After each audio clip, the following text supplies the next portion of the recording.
Hi, everyone. Welcome to the 233rd episode of the Atlas Society Asks. My name is Lawrence Olivo, Senior Project Manager here at the Atlas Society, the leading nonprofit organization introducing young people to the ideas of Ayn Rand in creative ways like animated videos and graphic novels. Our CEO, Jennifer Grossman, has the week off, but I'm excited to have join me Atlas Society Senior Scholar Richard Salsman and Senior Fellow Antonella Marty for a webinar exploring populism, what it is, why it gains followers, and how it can appear in collectivist movements on both sides of the political spectrum. Richard, Antonella, thank you so much for joining me today. Thank you, Thank you, Lawrence. Lawrence. Great to do this. Thank you so much. And Antonella, it's so wonderful to work with you again.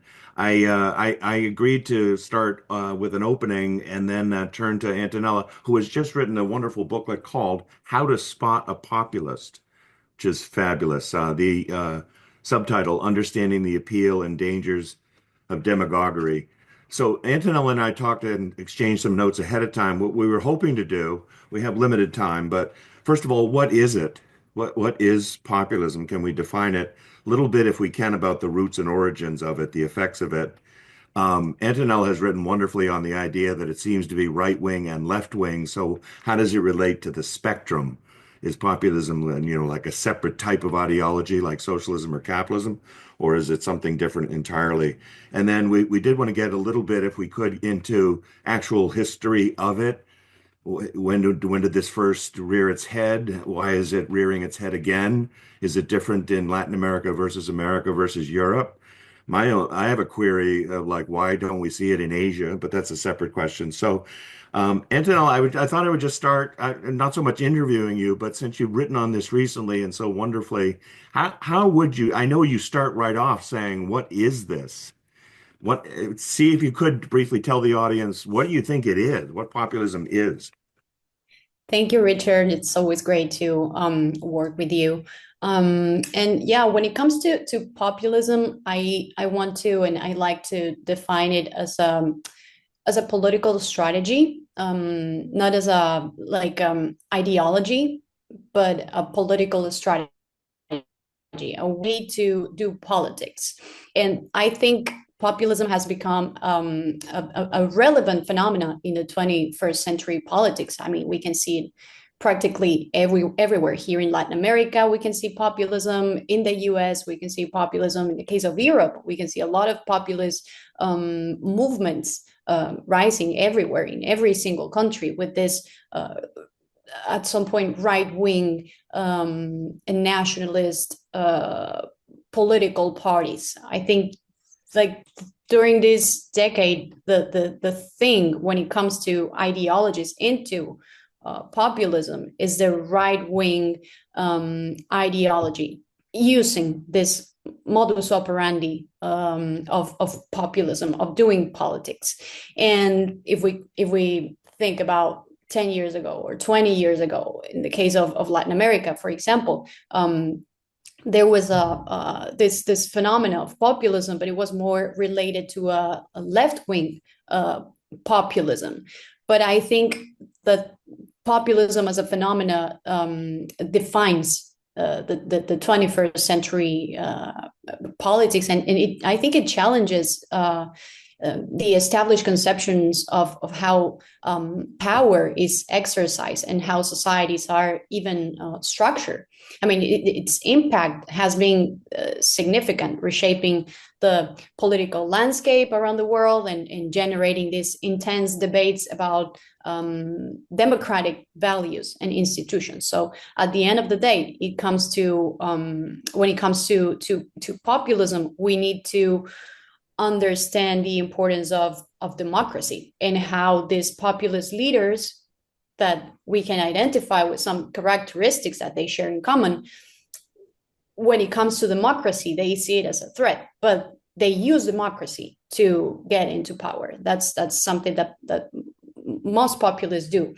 So that's how I would identify populism, and that's why I think that we need to pay attention to concepts like populism, to identify the problems and the visions of our politics and our society.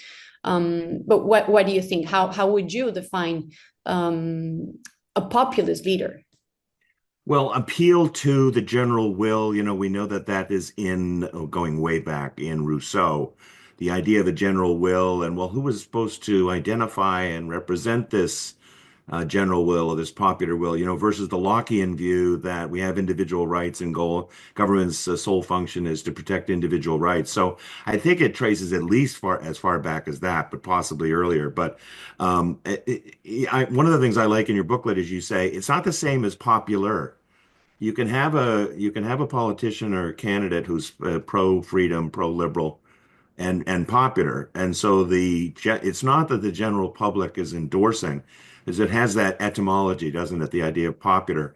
And yet, on the other hand, if it's popular will, if it's the idea that the sovereignty lies in the people, even the American documents start with "we the people," the Constitution, but it doesn't say whatever the people want is legitimate. It says that they are the ones that elect the elected, and then the elected are as you stress in your booklet, restricted constitutionally to protecting rights.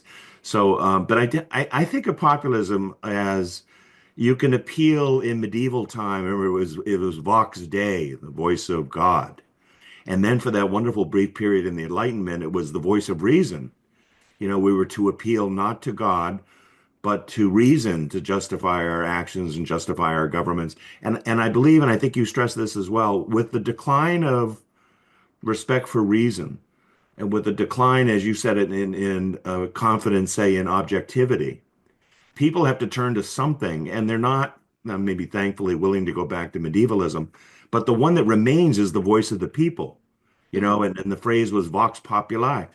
And sometimes they would put it together and say, Vox Populi, Vox Dei, the voice of the people is the voice of God. So I think of populism as I agree with you. It's a technique, it's a modus operandi, but it's also this idea that that is where my power comes from. And this is the populist leader saying this, and I'm legitimized because that's the only form of legitimation anymore. It's not based on reason and principles and rights and things like that. Actually, the subtitle of your booklet, Demagoguery, and you mentioned democracy. Maybe we should talk a little bit about, since democracy is considered the premier, almost unquestioned form of government, not so much constitutionally limited government. Demagoguery, democracy, demos meaning the people, ruled by the people. Demagoguery has a bad connotation, right? Isn't it? How would you put it? Like it's appeal to like the lower prejudices and the emotions and the fears and anxieties of people. Why do you think populists do that? Like, why don't they appeal to their, more optimistic outlooks and things? Why does it seem to be on the downside? Yeah, I totally agree with you, Richard. And I see that it happens a lot in Latin America, and I can say that I see that in the US right now. Um, but it's about people waiting for a messiah, people waiting for a Hmm. savior, Hmm. like a politician to save the country, to Hmm. save the society from, I don't know, always an enemy that will come and destroy the fundamentals of the perfect idea of society that they present, right? Because every single populist present an idea of what a or a moral vision of the ideal society or so it's about people waiting for a politician to come and save them from all these enemies that they create, because sometimes they're not even real enemies. They Yeah. even create Right. these kind of ghosts Right. Right. Right. so yeah, so when it comes to this booklet that I wrote, and it has the foreword written by David Kelly. I try to list some features to identify the Yeah. populist messiah, and like the first one that I always mention is this idea of paternalism and messianism, like how this politicians are become this, you know, they many people think that they are like our parents or something like that, and they, you know, they try to educate people or control people and tell you what to do and tell you what to think. So that's one of the features that I would say we need to understand when it comes to identifying the idea of the figure of the populist messiah, paternalism, and this concept of the messiah, and then also the simplification of complicated problems, of complex problems, I would say. They always offer simple solutions to complex social, economic, and political problems. So then comes nationalism, because I see nationalism as a trend right now in the world. I would say that nationalism is the biggest threat, the biggest collectivist threat of in basically the entire world. So it's nationalism that it could have like different ideologies. It could be from the left or the right. When it comes to Venezuela, for example, I would say that, I mean, I don't define what's happening in Venezuela as communism. I would say that Yeah. is nationalism or a national populist dictatorship regime. Because, you know, I mean, Nicolas Maduro, he's always like, he says homeland or death, which is basically the same argument or slogan that you know, these right-wing leaders in Europe use. So it's I mean, it's not that Nicolas Maduro is talking about Marx and Engels and you know, this communist concepts. Is not about that. I mean, Hugo Chavez used the concepts of socialism in the beginning, but right now I don't see like communism in Venezuela.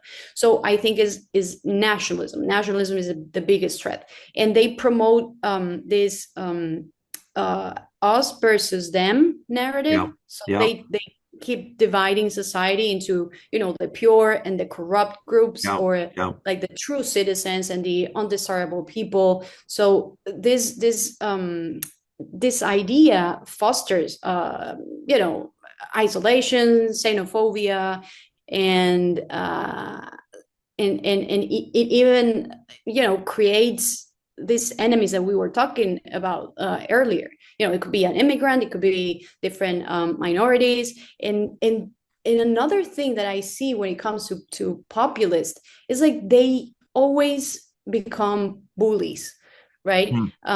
So Uh-huh. it's like, and I see it everywhere, like literally everywhere, in Europe, in here in Argentina, in Latin America, in the US. It's like politics is not about, is not about debating or having a, you know, civilized conversation and debates Right. and you know, sharing ideas, but Yeah. it's about, you know, trying to identify the bully, and when it comes to politics.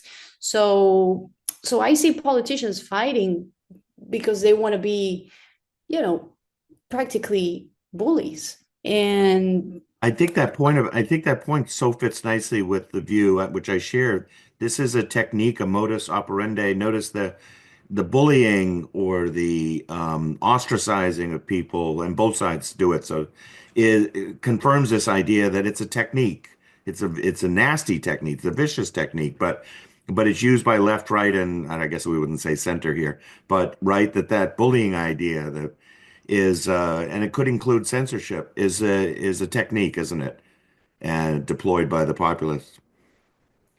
yeah, and even we were, I think you mentioned it earlier, but this manipulation of voters' emotions, Yeah, they appeal to charisma, they appeal to this because they have some exceptional communication skills. That's yeah, something every single populist have.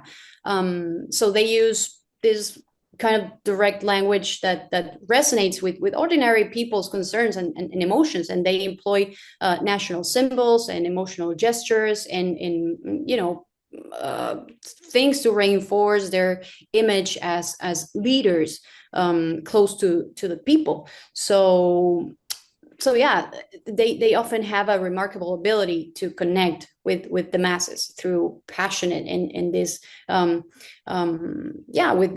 through passionate oratory. So then you see this paternalism and clientelism and this all these messiahs that have those exceptional communication skills. So that's another characteristic to identify this populace, and of course the hostility toward established institutions. They they are the enemies of the institutions. They're the biggest enemies of the rule of law, and that's when some concepts come like the idea of rule of law, because of course populists are narcissists and they don't like limits. They don't like when you limit their power. They don't like when you limit the things that they can do and what they cannot do. So they will scream and they will get mad if you try to limit their power. So Yeah. and they even tend to modify constitutional norms to ensure their perpetuation in power, Yeah. by changing the constitution. Yeah. In Venezuela, they had 27 constitutions, and Right. this is happening in countries like El Salvador. It's Right. happening everywhere. And the willingness to reject a key principle of liberty, which is the independent judiciary. So if you run through the major branches of government, they'll often say these unelected, that's the key for them, these unelected robed jurists or these unelected bureaucrats. Now, you and I, we don't like the bureaucrats either at their status, but this idea that unless you've been elected popularly, unless you're a populist, we don't trust you and we don't. And so, didn't they also pack the court massively in Venezuela? This is always done. They add seats to the court, and that's a trend in the U.S. as well. Antonella, I wanted to pick up on something you said because the paternalism of this is so interesting, and I think there's also, you could say, maternalism, because we've had ladies, right? We've had like Maria Le Pen and right Yeah. and Evita Peron, and it's not as if there isn't a history of women doing it as well, but that speaks to your point that it's more technique than anything. But I've always thought that but political paternalism is so interesting and so sad because it's the society as family and the leaders are the parents, but that implies that the citizens are the children. And in many ways, in many ways it's a distorted and inhuman type of setup, right? Because you should be able to mature beyond the family. You shouldn't, as a grown adult, feel the necessity of following politicians as father figures, with the rules and telling you what to do and how you should obey, and but also the Social Security aspect of it. You will take care of me. You will be my nanny. You will provide a social safety net from cradle to grave. That's a big part of this, isn't it? Because paternalism is a separate issue, but the populism relationship to paternalism is interesting, isn't it? It is interesting, and is part of it's part of the basis or the core of populism. And it's great that you mentioned Marine Le Pen in France, or we can even mention Giorgia Meloni in Right. Italy. In Like they Italy. present Yeah. themselves as the mothers that Yeah. will Right. take care Right. of you. So there's always this idea of like the roles. What is the role of a mother, the role of a father, and Yeah. they divide this and play with this when it comes to politics. And of course it leads to a kind of a cult of personality, Yeah. because at the end it will be a cult of personality, because it has profound political implications, and I even say psychological roots Hmm. that reveal a lot about the nature of these leaders that tend to centralize power around themselves, and they blur the lines between leadership and institutions. They present themselves as saviors, as Yeah. Yeah. these figures that I mean, like without them, the country will fall into chaos.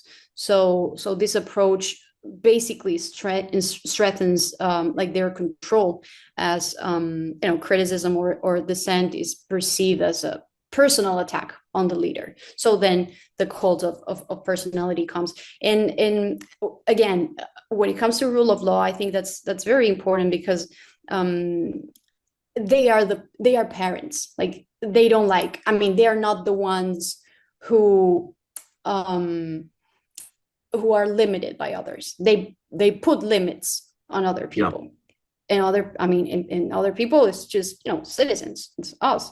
So that's why they, touch the constitution. They don't like constitutions, they don't like limits, they don't Yeah. like democracy, they don't Yeah. like justice, they don't like I don't know, the Congress. I mean, even what happened in the US, like January 6th, Right. that was something that really shocked me, because that's something I would expect in like, I mean, we got used to those attacks or movements in Latin America, but Yes. seeing Right. that in a country like the US, I mean, Right. that's the heart of democracy. Yeah. Um, so Yeah. when I saw that, I was like, this is what populism do. Like, this is what happens when you let a politician become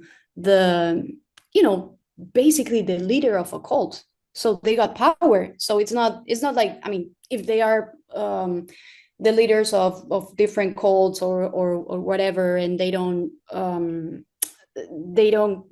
have any impact on society or legislations or whatever.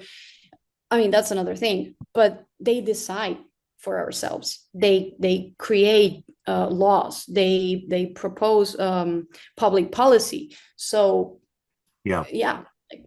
The American case is interesting because the not too long ago, the Tea Party movement, which was Mhm. 2010 or 12 or so, was a bit more intellectual. They appealed to the Constitution. They thought Obamacare and that whole scheme was overthrowing the Constitution.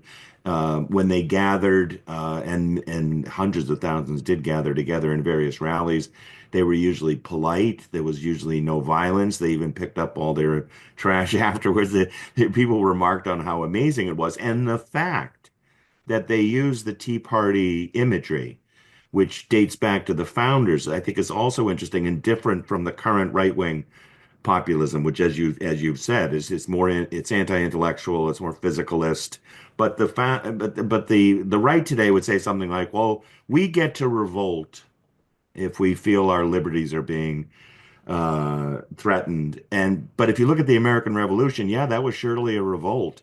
But interestingly, it was a revolt of aristocrats. The Hamiltons and the Jeffersons and the Washingtons and even the Sam Adams, they were writing pamphlets. They were intellectual. Yes, there was a physical aspect to it, but so different from the kind of madness of crowds that you see in the versions of the last 100 years or so. I wanted to pick up on what you said earlier about the us versus them approach, because anytime I hear us versus them, I realize it can go as far back as, the peasant uprisings against kings and royals. But in a more immediate history, it's capital versus labor, right? It's Karl Marx saying the capitalist should be overthrown violently by the quote unquote exploited laborer. So that's at least 1840s Communist Manifesto. And just as the history, I think you mentioned this as well in your booklet, the history in Russia, how interesting, and America. Mhm. Populist uprisings came in the wake of the Marxist argument. So we're talking 1880s, right? 1890s in Russia. I think Russia Mhm. had populism, people advocating. You cite this a bit in your booklet. And in the US case, it began among farmers. So there it was farmers versus Wall Street, or farmers versus the big bad railroads overcharging them, So it takes different forms. And I suppose today, this us versus them. Today it looks like something like the common man or the ordinary people versus the elites. the elites defined as, well, this would be true no matter with the right, left, or center. The elites would be, well, they're credentialed, they have all these degrees, they have experience, long resumes, experience in government, right? But people look at them and they say, you got us in this mess to begin with. So, do you agree that they make the error, I think, of saying, well, elite, the best and the brightest, that per se is the problem, and we need to go anti-intellectual. Whereas really isn't the problem that the elites and the intellectuals are not liberal in the good sense. They're not pro-capitalist. Is this what people are resenting? I know And you, I think yeah, go ahead. I think the elites, it could be anything. It could be anything the populists want. Hmm. Even if, I mean, that's why we were talking, and I think it's very important what you said, because populism is not an ideology. Yeah, So populists, they do this kind of they pick the different aspects or concepts of ideologies, or even different ideologies, because I see many people, I mean, even libertarians or classical liberals that nowadays talk about, you can at some point um, identify some nationalist narrative yeah, when it comes to their speech. Even theocracy, like, yeah, and you mentioned the Tea Party earlier, and I think it's very important to talk about this connection between religion and politics, which is yeah, something that we can see nowadays, like everywhere. Here in Argentina, Javier Milei talks about the forces of heaven. So yes, whenever he wants to argue about something, he uses the Bible to to justify things, and he says yeah, that God talked to him and told him that his goal in life was to become president, and then he goes and says that his sister Karina Milei is some like some person of the Bible and stuff like that. So they use the Bible a lot. They use the religion a lot. They want to become, this kind of, again, saviors. They want to be, like a Jesus. Like a Jesus politician. yeah, I remember when I saw the January 6th assault on the Capitol. I remember that I saw like this images with flags that said Jesus 2020 and stuff like uh-huh, that. And right, then we go and if we explore a little bit more, um, we can see the rise of this Christian nationalism yeah. basically everywhere in this in that movement, the right-wing movement in the US. So then you see the moral majority, and again, it's politicians telling you what to do, telling you what to think, telling you how you should behave, um, and they use these religious you know condiments to tell you what to do. In the case So of in the case of Trump, who was never known to invoke religion, when he was a New York real estate developer, or even in the first campaign, 2016 or so. But interestingly, I found after the assassination attempts last summer, he started saying that the hand of God had intervened to save him. And now I know he must not believe any of that stuff. But as you would put it, this is his chance to evoke. He knows a large part of the populace yeah, believes that kind of stuff.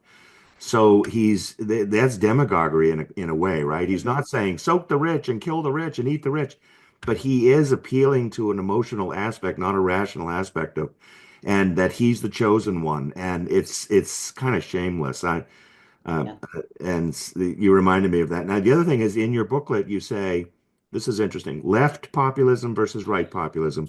Left populism, you said, focuses on the struggle between different economic classes. Yeah, so that's more like the Marxist approach, right? Yeah. Then interestingly, you say right-wing populism focuses on, say, competition among groups within the nation or competition among nations, right? So this would be Trump saying, I'm going to have tariffs up against people who send too many things to America, too many goods, or immigrants, the whole thing. We can be for legal immigration and we can be for free trade, but that wing of the party is using it, right, to say it's a zero-sum game. If they benefit, we lose. If we lose, they benefit. And it's a kind of a Marxist view of labor and capital, isn't it? Mm-hmm. Yeah. And you said the chosen one, right? Yeah. So whenever this right wing political parties or populists create this us versus them, this division of society, because they need to polarize Yeah. society, because they Yeah. need to create a monster that they will fight and that they will destroy. So they divide the problem and they present themselves as the pure part of the society against the corrupt part of a society. And when they talk about corrupt, and even when they Yeah. talk about corruption, it's Yeah. not only in, when it comes to politicians and bureaucrats stealing money and doing, Mhm. money laundering and Mhm. stuff like that. No, it's a corruption of the purity of the society, of the Yeah. idea of how like they see the country as the chosen one too. Yeah. Is the country is chosen by God to be Yeah. there, to Right. lead the example, and it makes me, it calls my attention because I see many people, like even people that identify themselves as classical liberals, or even when it comes to objectivism and many, different ideologies and even philosophy and ideas. Because when it comes to classical liberalism, we know that it was born fighting against conservatism. It wasn't Yeah. like Yeah. it didn't start as a ideology to fight socialism. It Right. started with these conservatives that wanted to, have religion and politics together. So classical liberal basically divided that toxic relationship between religion and the state. Yeah. So right now I see many Mm. people Mm. wanting to to have that toxic relationship back again, like religion and the state. And we know that I mean, uh, the biggest genocides and even, Yeah. seas of blood, it was because of religious conflicts and nationalism. It has always been like that and about that.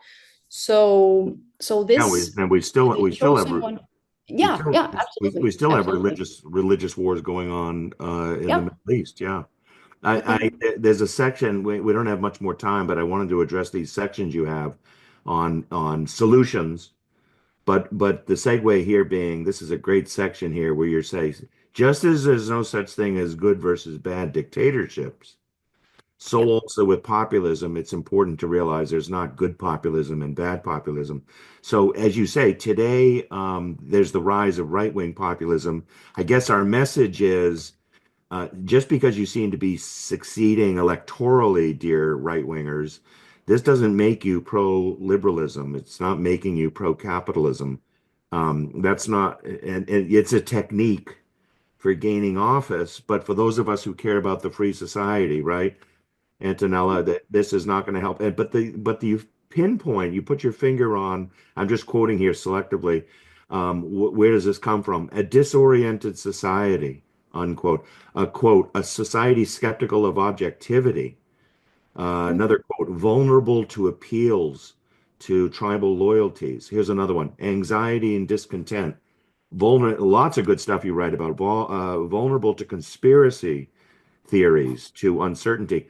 It's very interesting because here we're kind of talking about electoral success in politics, but you're naming epistemological and psychological aspects where the populace is disoriented, the populace is in a bad way, and that could be due to bad education policies, a whole bunch of things, right? But here the issue is politicians cashing in on it instead of bringing better knowledge to the populace. It's taking that disorientation, right, and that vulnerability and that anxiety, and in a way exploiting it, even if it leads up in the case of Chavez Madero, ends up just with a totally illiberal result. So the psychological and epistemological aspects you're naming here are very important. Yeah, thank you, Richard, for mentioning that. I think that instead of anxiety and fear and this conspiracy theories, we need more education. We need more critical thinking. We need people, Yeah, and even young students, and understanding that they don't have to run after conspiracy theories to explain everything, to explain stuff, because that's I mean that's easy, yeah, and that's something that populists do. I mean, they know that people need answers. They know that yes, people are craving for answers, right, and right, to understand how things work. And of course, if they come and they tell you, well, so your problems are problems because there's a group of people doing this yeah, and they want to destroy you, blah blah right, blah. yeah, And it could be, I mean, we can put any name we want to that group of people destroying yeah. you. It, it So was a yeah, great. I also want to thank you for quoting the good dictatorship and the bad dictatorship, because Yeah, that's very important. I see many people defending, for example, Augusto Pinochet in Chile. Like, what was that dictatorship? That he I mean, yeah, he killed right, many people. yeah, There was political repression, no rule of law. It even happened here in Argentina during the last military dictatorship in the 70s. My grandfather, he was killed by that oh, military oh boy, regime. wow, We never knew what happened to him. oh boy, We don't know where his body is. Nothing. He was kidnapped in 1977 because he had different ideas. yeah, So it happens everywhere. It happens a lot and yeah, now we have democracies and we have rule of law in different countries, but I mean, it's not like we're vaccinated against dictatorships and nationalisms and populism. So we always need to be aware of this threat, right? yeah. Let me end with a quote where you're very upbeat about this. You say this is a quote from your booklet, the real solutions to the problems lies in strengthening constitutionally democratic education, encouraging citizen participation, promoting civil, inclusive, and respectful political dialogue, respecting individual rights, and educating new generations to embrace critical thinking from a perspective that offers proposals instead of being obsessed with attacking specific enemies. Then you end with defend, propose, debate, don't attack, divide, or seek to destroy ghosts or others. Unquote. I love that. It's not just a critique you have here. You offer solutions. It's a wonderful book that everyone should get it. How to Spot a Populist. You can get it on Amazon and elsewhere and through the Atlas Society site as well, right, Lawrence? Antonella, I love talking about it with you. Thank you so much for doing this. Thank you, thank you. I always learn a lot about what about your ideas and your teaching. So I also want to thank you for that and for having this conversation with me and share all these topics and interesting concepts. So thank you. Great. We'll see you around. Lawrence, you want to close us out?